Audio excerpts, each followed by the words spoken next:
шынымен де бағана кегелі бері көңіл күйім болған жоқ. Бұл айтсам ба айтпасам ба дегендей бір миымда бір сондай бір біраз қарбалыстар болды. Бір көңілім қалғандай болды бір кісілерден, жәндегі жақын адамдардан дегендей.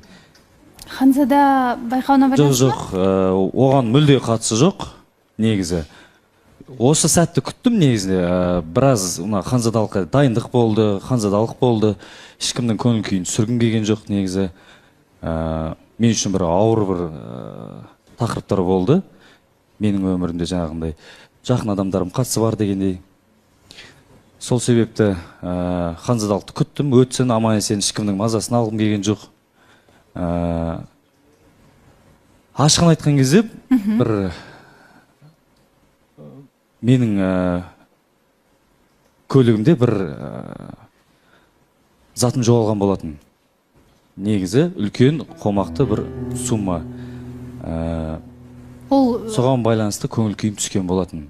Мен бұны негізі қозғағымда келген жоқ. Ақша етін, мен бұл нәрсені қозғағымда келген жоқ.